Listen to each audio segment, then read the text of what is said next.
الحمد للہ رب العالمین، الصلاۃ والسلام علی رسولہ الکریم وعلی آلہ واصحابہ اجمعین الی یوم الدین، اما بعد، فاعوذ باللہ السمیع العلیم من الشیطان الرجیم، بسم اللہ الرحمن الرحیم،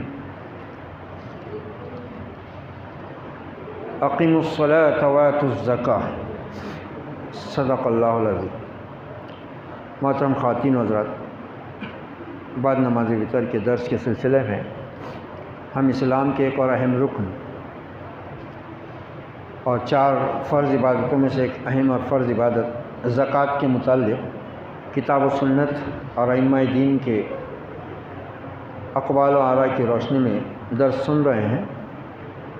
ہمارے سامنے کل یہ بات واضح ہو گئی تھی کہ زکوٰۃ اللہ کے نزدیک اہل ایمان پر ایک فریضہ ہے، جس کے ادا نہ کرنے پر سخت وعید اللہ نے بھی سنائی ہے اور نبی نے بھی سنائی۔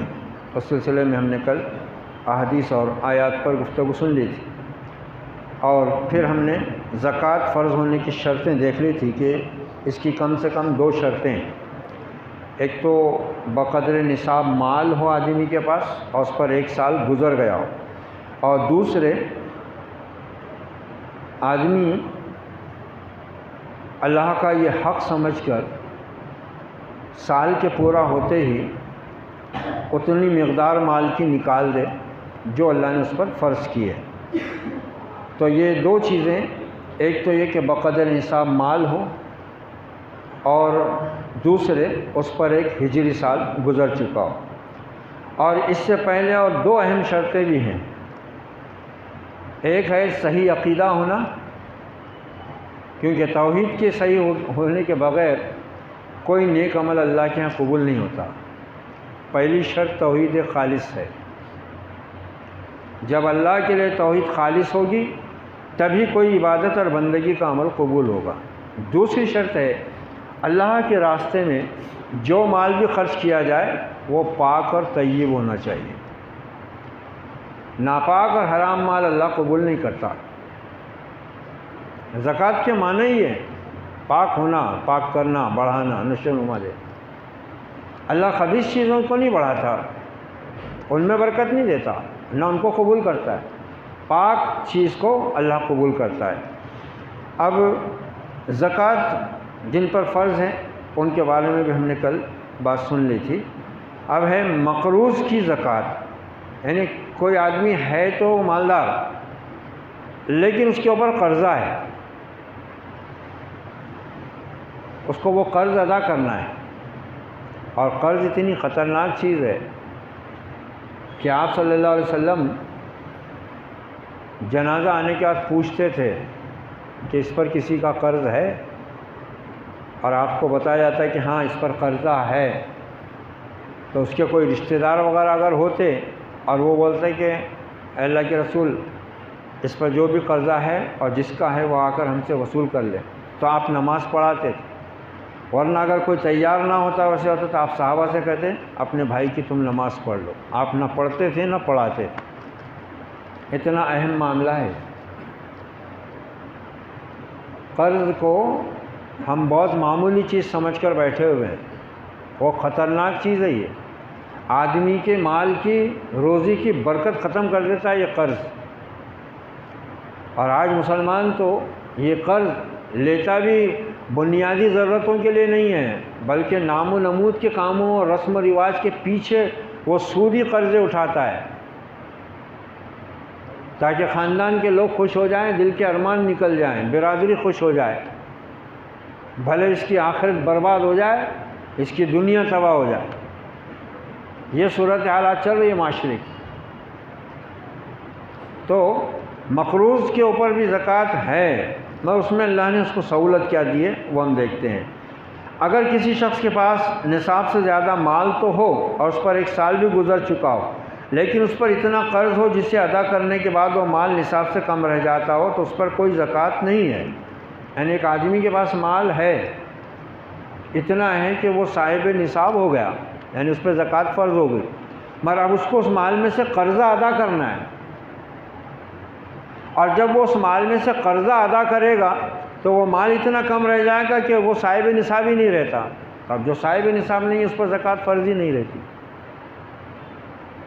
مگر اس کی شرط یہ ہے، ہاں البتہ ایسا ہے کہ قرض اس طرح کا ہے کہ پیسہ دینا ہے تو پیسہ آنا بھی ہے، جیسا کہ آج کل مارکیٹ میں چلتا ہے. ایسی صورت میں پھر اس کو یہ سہولت نہیں ملے گی،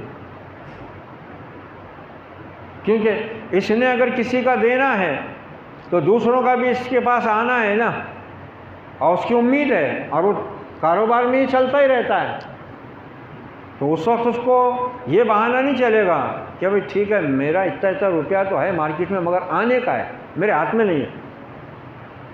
بھائی آنے کا ہے تو یہ تیرا معمول ہے نا، تیرا کاروبار ہے، تیرا بزنس ہے، سال بھر کا تیرا روٹین ہے نا یہ، پھر آنا تو ہے نا پیسہ، اور دوسرے آمدنی کے ذرائع بھی موجود ہیں. تو ایسی صورت میں اس کو اپنے پورے مال کا اندازہ کر کے زکوٰۃ نکالنا ضروری ہے،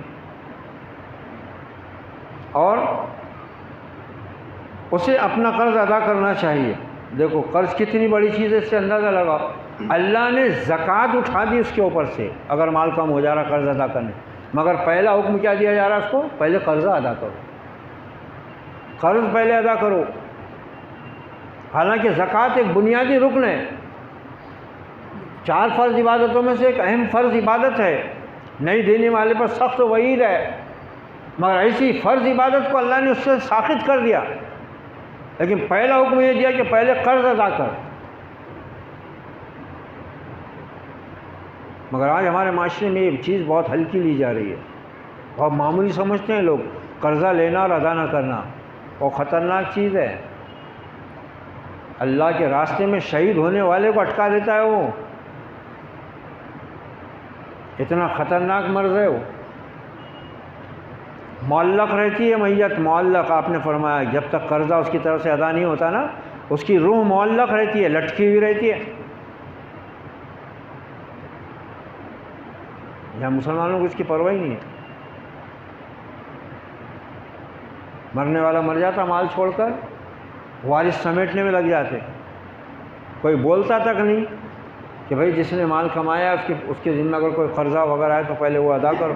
حالانکہ وراثت کی تقسیم سے پہلے بھی حکم یہی دیا ہوا ہے، وہاں بھی وراثت کی تقسیم بھی فرض ہے، اور ویسی فرض ہے جیسا اللہ نے تقسیم کی ہوئی ہے. اس میں کوئی اپنی مرضی پسند سے کم زیادہ نہیں کر سکتا. اس میں بھی پہلا حکم کیا ہے کہ پہلے میت کے تدفین کا انتظام ہوگا اس پیسوں سے جو اس نے چھوڑا ہے، پھر اس کے ترکے میں سے جو اس کے اوپر قرض ہے وہ ادا کیا جائے گا، پھر جو کچھ بچے گا وہ شریعت کے مطابق وارثوں میں تقسیم ہوگا. یہ کوئی نہیں بولتا، نہ کوئی سوچتا ہے، نہ مرنے والا کوئی وصیت کرتا ہے، وہ بھی سب ادھر ادھر چھوڑ چھاڑ کے چلا جاتا ہے. کئی تو ایسے اللہ کے بندے ہوتے ہیں کہ ان کے وارثوں کو بھی پتہ نہیں رہتا کہ اس کا پلاٹ کہاں کہاں ہے، دوسرے ہی کھا کر بیٹھ جاتے. دنیا پرستی بڑی بدترین چیز ہے، نہ آدمی کے ہاتھ میں کچھ آتا ہے نہ آخرت میں کچھ پاتا ہے. کیا فائدہ ہے ایسی دولت کا، ایسی کمائی کا جو نہ وارثوں کے بھی کام آئے برابر حق کے ساتھ اور نہ آخرت کا ذخیرہ ہی بنے. تو یہ اس واسطے اللہ کے ان احکامات کو سمجھنے کی ضرورت ہے کہ اللہ نے زکوٰۃ کو اس پہ سے ساقط کر دیا اور کہا پہلے قرض ادا کر. قرض ادا کرنے کے بعد بھی اگر تو صاحب نصاب ہے پھر زکوٰۃ بھی ادا کر. ڈبل بوجھ نہیں ڈالا نا اللہ نے، لا یکلف اللہ نفسا الا وسعہا. بالکل سچ فرمایا رب کائنات کہ اس نے انسان کو وہ حکم دیا ہی نہیں جو انسان کی طاقت سے باہر ہو. کسی بھی انسان کو اللہ اس کی طاقت سے زیادہ کا بوجھ ڈالتا ہی نہیں ہے نا، یہ تو ظلم ہو جائیں گے نا. پھر اللہ تو ظلم کو پسند ہی نہیں کرتا. اس نے تو دین ایسا دیا ہے کہ رمضان جیسے مہینے میں تعلیم دی جاتی ہے کہ اپنے ملازموں اور غلاموں پر کام کا بوجھ ہلکا کرو، ہلکا کرو. رمضان میں ان کو سہولت دو تاکہ وہ بھی روزے میں زیادہ مشقت اور پریشانی سے دو چار نہ. غلاموں کو یہاں تو گھر والوں کو ہی نہیں دینے کو تیار ہے. ساس تہجد میں بیٹھی ہوئی ہے، بہو بیمار 3 بجے سے 2:30 بجے سے اٹھ کے پکانے میں لگی، کھانے والے ابھی سو رہے ہیں، 15 منٹ باقی رہیں گے جب اٹھائیں گے ان کو. کیا طریقے ہیں یہ ہمارے؟ ایسی عبادت اللہ کو پسند ہے کیا؟ بچہ ستا رہا ہے، بہو بیمار ہے، کر تو ہی کر سب، میں تو عبادت میں ہوں.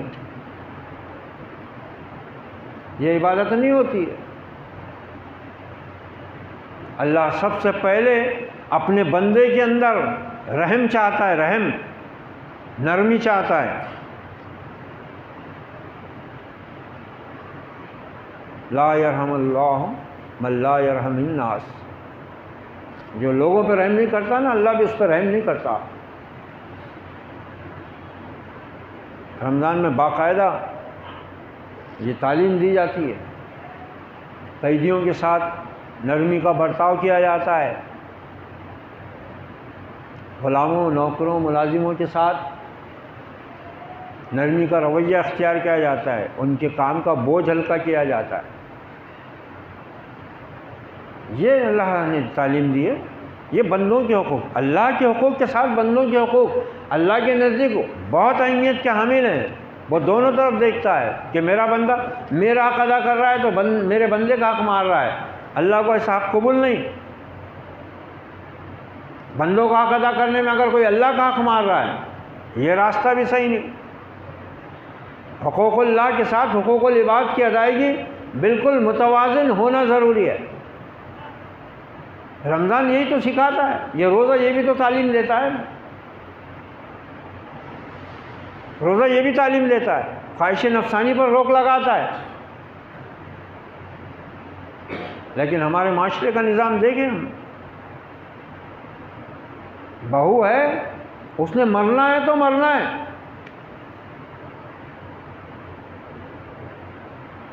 بچہ ان کا ہے،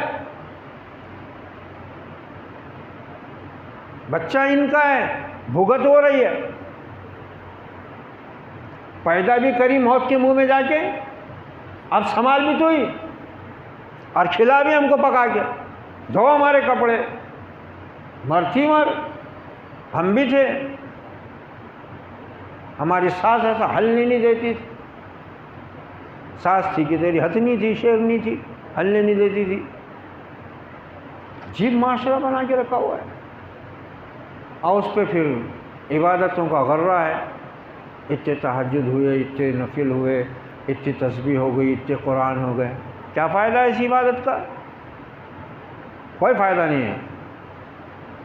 پہلے اللہ کے بندوں کے ساتھ حسن سلوک کرنا سیکھو. ہم اپنوں کے ساتھ میں اگر حسن سلوک اور رحم کا برتاؤ نہیں کر سکتے تو پھر ہمیں تو حکم یہ دیا جا رہا ہے کہ تم ہو ہی خیر امت.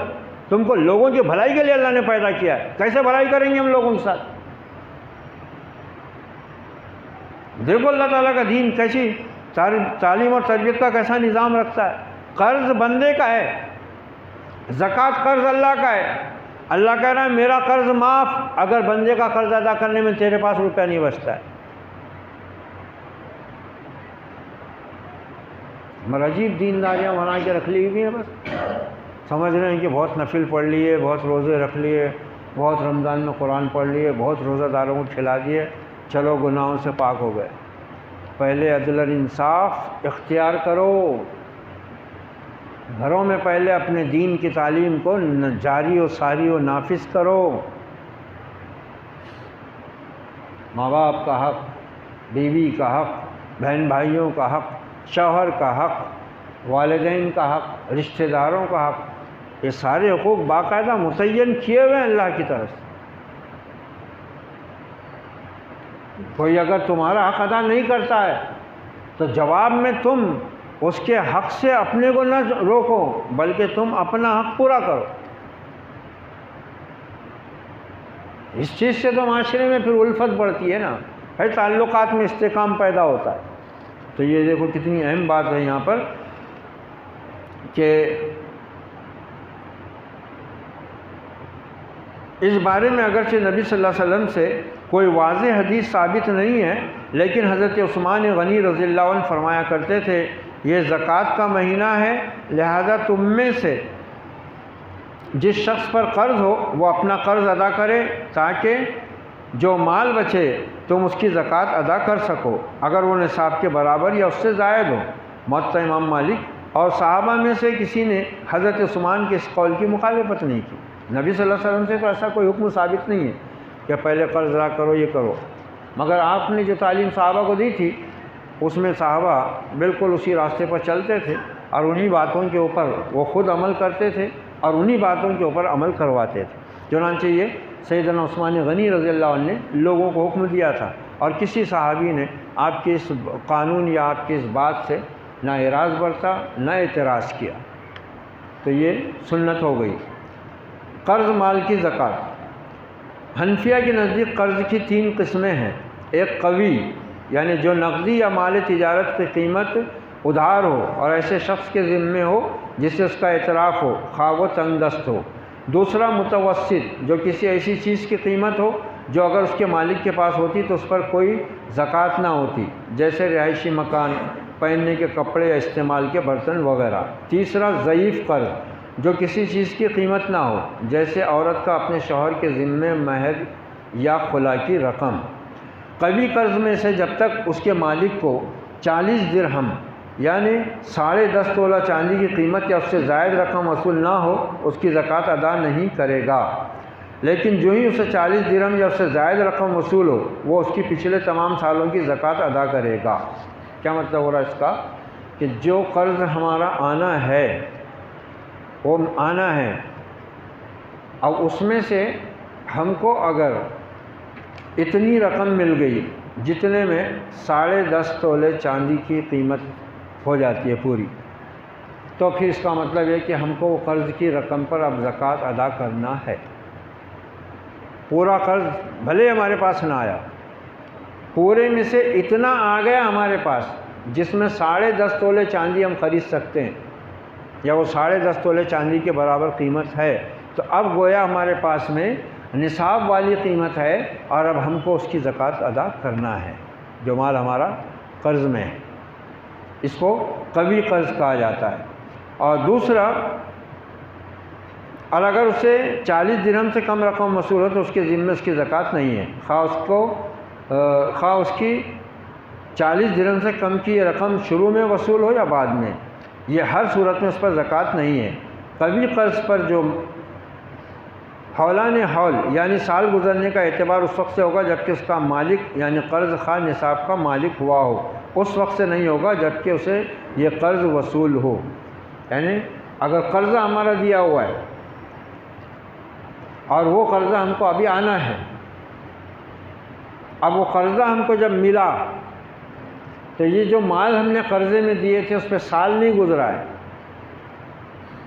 تو ایسی صورت میں تو زکوٰۃ نہیں ہے۔ لیکن وہ قرضہ دینے سے پہلے بھی ہم صاحب نصاب تھے، ہمارے پاس اتنا مال تھا کہ ہم پر زکوٰۃ واجب ہو رہی تھی، پھر جب وہ قرضہ ہم کو ملے گا تو چاہے اس پہ پھر سال گزرا ہو یا نہ گزرا ہو اس مال پہ بھی زکوٰۃ لگ جائے گی۔ یعنی اعتبار کیا ہوتا ہے کہ سال شروع ہونے کے وقت ہماری پوزیشن کیا تھی اور اب سال پورا ہو رہا ہے تو اس وقت ہماری کنڈیشن کیا ہے۔ اگر ہمارے پاس نصاب کے بقدر مال ہے شروع سال میں اور آخر سال میں، ہم پر زکوٰۃ واجب ہے، بیچ میں چاہے معاملہ کتنا بھی گھسر جائے، لیکن شروع سال میں ہم صاحب نصاب ہوئے تھے اور سال پورا ہونے پر بھی ہم صاحب نصاب ہیں، تو جتنی رقم اس وقت ہمارے پاس موجود ہوگی جس شکل میں، سونے چاندی کی شکل میں ہو، روپے کی نقد کی شکل میں ہو، تو ہم کو اس کی زکوٰۃ ادا کرنا ہے۔ تو یہ قرض کی 3 قسمیں کر کے گویا اس کے مسائل کو واضح کیا گیا ہے۔ عورت کے مہر کی زکوٰۃ۔ حنفیہ کے نزدیک عورت کا مہر اس کے شوہر کے ذمے قرض ضعیف کی اہمیت رکھتا ہے، حیثیت رکھتا ہے۔ یہ 3 قرض کی جو انہوں نے بتایا نا، تیسرا ضعیف جو کسی چیز کی قیمت نہ ہو، یعنی مہر عورت کا کسی چیز کی قیمت نہیں ہے نا، وہ صرف اس کا حق ہے جو نکاح کے لیے شرط ہے۔ مہر کے بغیر کسی عورت سے نکاح درست نہیں ہوتا، حرام ہوتا ہے۔ مہر ضروری ہے، وہ کسی چیز کی قیمت نہیں ہے۔ وہ عورت کا مہر جو ہے وہ بیوقوف لوگ سمجھتے کہ وہ عورت کی قیمت ہے، قیمت نہیں ہے وہ عورت کی، وہ ایک ایسی رقم ہے جو اللہ نے اس کو بطور احسان عطا فرمائی ہے اور شوہر کے ذمے لگائی ہے تاکہ وہ عورت اپنی عصمت اس کے لیے حلال کر دے۔ عن عقبۃ ابن عامر رضی اللہ عنہ ان النبی صلی اللہ علیہ وسلم قال، حضرت عقبہ ابن عامر رضی اللہ عنہ کی روایت کہ نبی صلی اللہ علیہ وسلم نے فرمایا کہ احق الشروط ان توفوا بہ، شرطوں میں سب سے زیادہ پورے کیے جانے کے قابل شرط کیا ہے؟ مستحللتم بہ الفروج، وہ مہر جس کے ذریعے تم اپنی بیوی کی عصمت کے مالک بنتے ہو، جس کی وجہ سے کسی عورت کی شرمگاہ مرد کے لیے حلال ہوتی ہے۔ وہ رقم کسی چیز کی قیمت نہیں ہے، ایسی جو عورت خلا لیتی ہے، مرد اگر خود سے اس کو چھوڑنا چاہے تو طلاق دے گا، اگر مرد چھوڑنا نہیں چاہتا لیکن عورت مرد کو چھوڑنا چاہتی ہے، وہ نہیں رہنا چاہتی اس کے ساتھ شرعی عذر کے ساتھ، شرعی عذر ہونا لیکن دونوں کو، جو مرد بغیر شرعی عذر کے طلاق دیتا ہے وہ اللہ کے غضب میں گرتا ہے، اور جو عورت بغیر عذر شرعی کے خلا یا طلاق مانگتی ہے اس پر جنت کی خوشبو حرام ہے، جنت کی خوشبو بھی حرام ہے اس پر۔ آج مسلمانوں میں یہ چیز بھی کھیل بن کر رہ گئی ہے، تماشا بنا لیے لوگوں نے طلاق اور خلا، بات بات میں جھگڑا، بات بات میں ذرا ذرا سی باتوں کو لے کر اس کو دلوں میں پالتے ہیں، اور پھر اسی کے اوپر جب بھی بات اچھلتی ہے 10 بار لوگوں کو جمع کریں گے، 10 بار فیصلے کریں گے، پھر وہی جہالت کا رویہ اختیار کریں گے۔ یہ سب اس وجہ سے ہے نا، ہم دین سے غافل ہیں، شوہر بھی غافل دین سے، بیوی بھی غافل، دنیا کی چیزوں کو ہم نے سب کچھ سمجھ رکھا ہے، عزت ذلت ہم دنیا کے مال و اسباب میں ہی سمجھ رہے ہیں بس۔ اللہ اس کے رسول کے احکام جانتے، سیکھتے، سمجھتے تو یہ نوبت نہیں آتی تھی۔ ہے طلاق ہے، اللہ نے اس کو رکھا ہے، تو کوئی حرام چیز یا غلط چیز نہیں ہے، لیکن اس کے لیے بھی کچھ شرائط ہیں نا۔ صحابہ کے زمانے میں نبی کی موجودگی میں طلاق ہوئی ہے، لیکن شرعی بنیاد پر ہوئی ہے، ان اسباب کی بنیاد پر ہوئی ہے جن کے ذریعے اللہ نے طلاق کو رائج کیا ہوا ہے، اور جو ایک حل ہے مسئلے کا۔ تو یہ عورت کا مہر جو ہے وہ اس کی قیمت نہیں ہے، وہ قیمت نہیں ہے اس کی، وہ اللہ کی طرف سے ایک تحفہ ہے اس کے لیے جو مرد کو ہر حال میں ادا کرنا ہے۔ تو لہذا اس پر اس وقت تک کوئی زکوٰۃ نہیں ہے جب تک عورت کو اس میں سے بقدر نصاب یا اس سے زائد رقم وصول نہ ہو جائے۔ اب عورت کا مہر ہے اور وہ بھی کیسا ہے؟ اب تو بھی اللہ کا فضل ہے، تھوڑے بہت سدھار آ رہا ہے، کم سے کم نقدی دینے لگ گئے ہیں، نہیں تو وہ تو ڈولے تک ادھار ہی چلتا تھا، ڈولے تک ادھار۔ مر گیا، جنازہ پڑا ہوا ہے، بڈیاں پکڑ کے لاتے تھے عورت کو، مہر معاف کر دے ماں اس کا، اب کیا کریں گی؟ ایسے لوگ گناہگار ہیں سخت۔ مہر عورت کا اتنا بڑا حق ہے کہ عورت پہلی رات ہی یہ مطالبہ کر سکتی ہے مہر رکھو، چہرہ دیکھو، دینا پڑتا۔ یہ نہ کوئی بے شرمی ہے نہ کوئی غلط بات ہے، عورت کا حق ہے، اس کو وصول کرنے کا حق ہے، اللہ نے دیا ہے، نبی نے دیا ہے۔ کوئی برادری، کوئی ماں باپ، کوئی پنچ، کوئی سرپنچ وقت چھین نہیں سکتا اس کو۔ اتنی عزت دی اللہ نے عورت کو، یہ مقام ہے اللہ کے دین میں عورت کا۔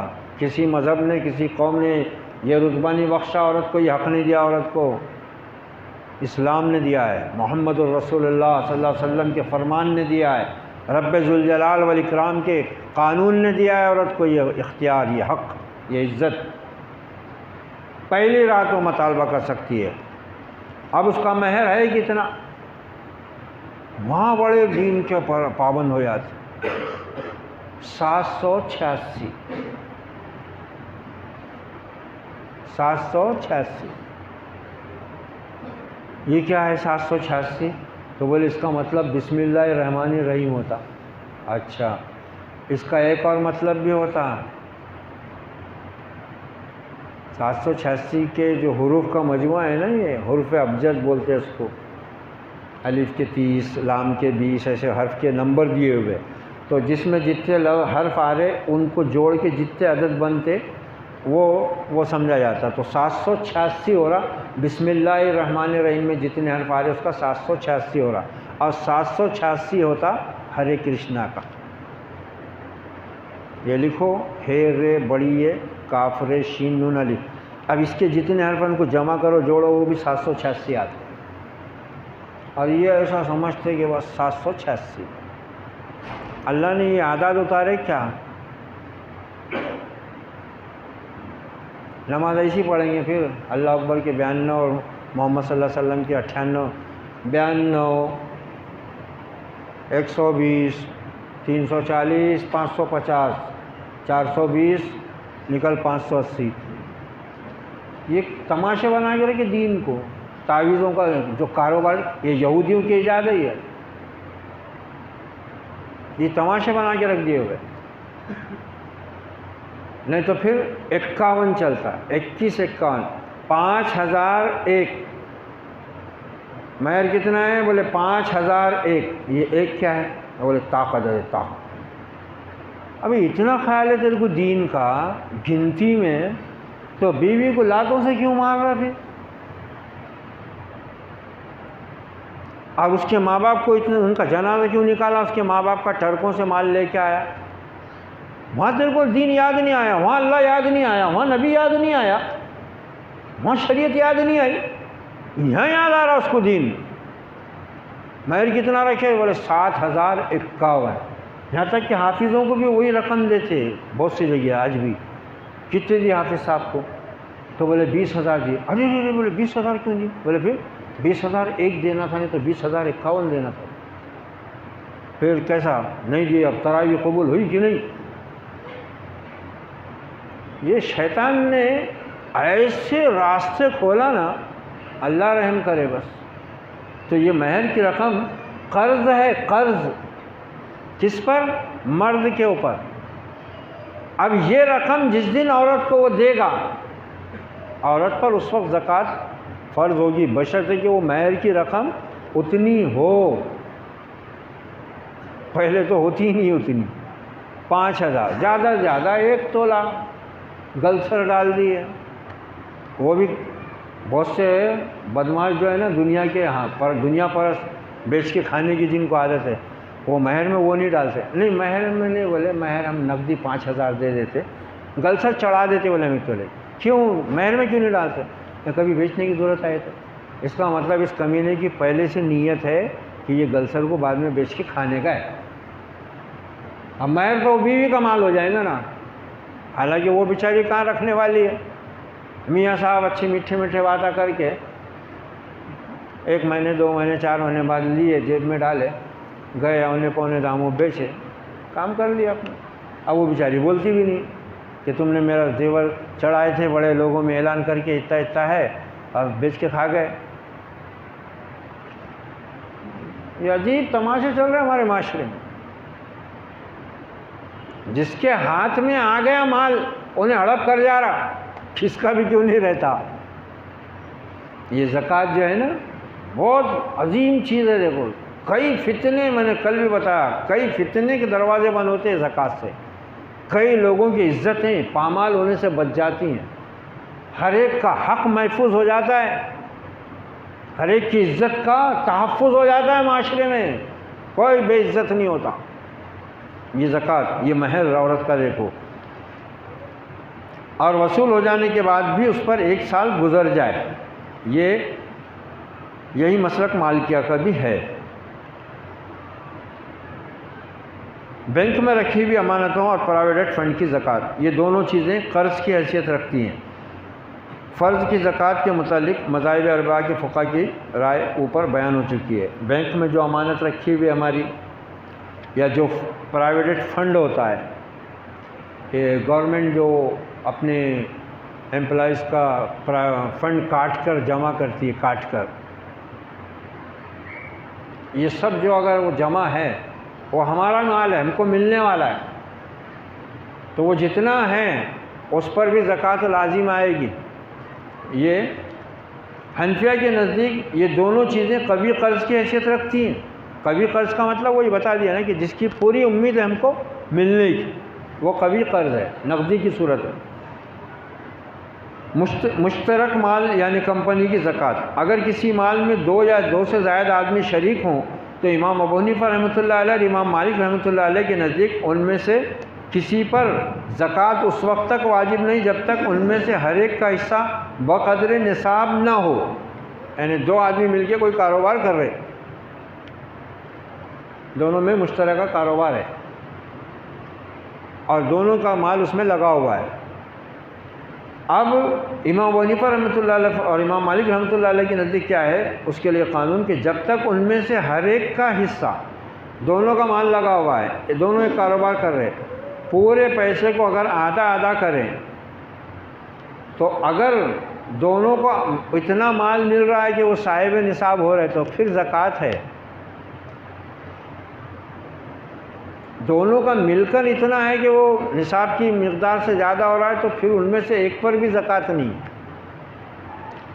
اتنا مال ہے کہ دونوں کا آدھا حصہ اگر کر دیا جائے اور ہر ایک کا حصہ نصاب کے بقدر ہو جائے یا اس سے زیادہ، پھر زکوٰۃ دونوں پر آ جائے گی۔ لیکن امام شافعی رحمۃ اللہ علیہ کے نزدیک مشترک مال کا حکم ایک ہی شخص کے مال کا ہے۔ امام شافعی رحمۃ اللہ علیہ کی رائے یہ ہے کہ جو مشترکہ کام ہو رہا ہے اس میں مال کو دونوں پہ تقسیم نہیں کیا جائے گا، کیونکہ دونوں مالک ہیں اس مال کے۔ اگر وہ مال نصاب کے بقدر ہے وہ دونوں کو اس میں سے زکوٰۃ نکالنی پڑے۔ یہ امام شافعی رحمۃ اللہ علیہ کا مسلک۔ اس اختلاف کی وجہ یہ ہے کہ نبی صلی اللہ علیہ وسلم کے ارشاد 5 اوقیہ یعنی 52.5 تولہ سے کم چاندی پر زکوٰۃ نہیں ہے۔ یعنی آپ نے وہ جو نصاب بولے کہ نصاب سے اوپر ہونے کے بعد یا نصاب کے برابر آنے کے بعد زکوٰۃ ہے۔ نصاب سے اگر کسی کی مالیت کم ہو رہی ہے، چاہے وہ 52.5 تولے چاندی ہو یا 7.5 تولے سونا ہو یا اس کے برابر روپیہ ہو، اگر وہ نصاب کے بقدر نہیں ہے تو زکوٰۃ بھی فرض نہیں ہوتی۔ اس واسطے ان کا مسلک یہ ہے، یہ مشترک مال کمپنی کی زکوٰۃ۔ اب اگر زکوٰۃ فرض ہونے کے بعد لیکن اس کے ادا کرنے سے پہلے کسی کا مال ضائع ہو جائے، اگر زکوٰۃ نکال لینے کے بعد لیکن ادا کرنے سے پہلے ضائع ہو جائے تو پھر صورت میں کیا کرنا ہے؟ پھر کچھ لوگ ہوتے ہیں جو زکوٰۃ سے بچنے کے لیے ہیلا بازی کرتے ہیں، جیسے گورنمنٹ کے ٹیکس سے بچنے کو مارچ کے مہینے میں لوگ پراپرٹی کو ادھر سے ادھر کر دیتے ہیں تاکہ گورنمنٹ کا ٹیکس نہ بیٹھنے پائے۔ ایسی کچھ ہوشیار عقل مند جو ہیں، بہت اپنے سمجھنے والے مالدار لوگ، وہ بھی کیا کرتے ہیں، زکوٰۃ کا سال پورا ہونے کے پہلے رمضان آ رہا تو شعبان میں کیا کرتے، کوئی چیز جو ہے وہ بیوی کی طرف کر دیتے، یعنی اتنا مال اب کم ہوگا تو ان کے اوپر زکوٰۃ ہی واجب نہیں ہوتی۔ بعد میں پھر بیوی کو ایک انگوٹھی لا کے پہنا کے وہ اسے واپس لے لیتے۔ یہ ایسے ہیں، یہ ایسے لوگ ہیں موجود، کل بھی تھے آج بھی ہیں، جن کی بھوک مٹتی نہیں ہے، جن کی رال ٹپکتی رہتی ہے۔ تو وہ سب مسائل جو ہے واضح کر دیے ہیں ائمہ نے، اہل علم نے، اور میت کے مال کی زکوٰۃ اور کیا زکوٰۃ کے فرض ہونے کے لیے شرط ہے کہ انسان اسے ادا کر سکتا ہو۔ اس کے بعد انشاءاللہ یہ ان مسائل کے ساتھ وہ مال جن پر زکوٰۃ فرض ہے وہ کیا کیا ہیں اور ان کی شرح کیا ہے، پھر مال تجارت کا کیا حکم ہے، اور پھر اس کے بعد آئے گا معاملہ عشر کا یعنی زمین کی پیداوار کا۔ اللہ تعالی ہم سب کو اپنے دین کے ان ہدایت اور حکمتوں سے لبریز احکامات اور معاملات کو سمجھنے، اس پر عمل پیرا ہونے اور حقوق کی ادائیگی میں اپنی اور اپنے نبی پاک کی تعلیمات کا ہر حال میں پاس و لحاظ رکھنے کی توفیق و سعادت نصیب فرمائے۔ ربنا تقبل منا انک انت السمیع العلیم وتب علینا انک انت التواب الرحیم، وصلی اللہ علی النبی وعلی آلہ واصحابہ اجمعین۔ سبحان ربک رب العزۃ عما یصفون وسلام علی المرسلین والحمد للہ رب العالمین۔